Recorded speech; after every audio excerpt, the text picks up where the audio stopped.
आज वावरात आल्याला पाहिजे होतं काय भाऊ पप्पानं वक्कर कर म्हणलं हा ना भाऊ तुम्ही वक्कर पाहिला आतमध्ये तर म्हशी चारा गिरा खायला चालता ना मम्मी वावरात खत टाकत होती. मग मम्मीला म्हणलं तू टाक म्हणलं काळं सोनं मी आणतो म्हणलं काळ्या सोनं दुसरं. मग काय आणलं ना आपल्या बेड्याखाली दिलं ठेवून म्हणलं आता तुम्ही टाका म्हणलं खत. पण आईन मम्मी म्हणते एवढ्यात काही होत नाही म्हणे जाय म्हणे घेऊन आणि डबल एक आण म्हणे एक पोतळी. म्हणलं ठीक आहे बाई एक पाला तोडला म्हशीची मजा घ्या म्हणलं. म्हशीची मजा पाहायला गेलो म्हणलं बघार तोडती म्हणलं दावा काही न तोडू म्हणलं पाय तुला नाही टाकत दुसऱ्याला टाकतो.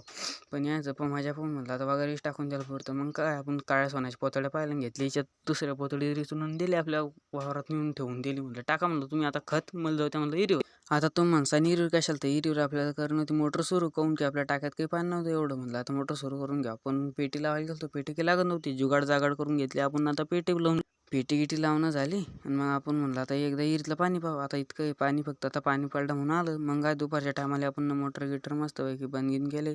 चालला तर आपण आपल्या मस्तपैकी आरामशीर कोट्यावर. आणि कोट्यावर जात नाही पप्पा म्हणते धर म्हणे वक्कर मी बैल देतो म्हणतो झोपून. म्हणलं झोपा म्हणलं बा तुम्ही मी येतो तुमच्या माग पप्पानं वक्कर झोपला आणि पप्पा म्हणते 5-6 उलट्या आणतो म्हणे. मी आणला म्हणलं बा.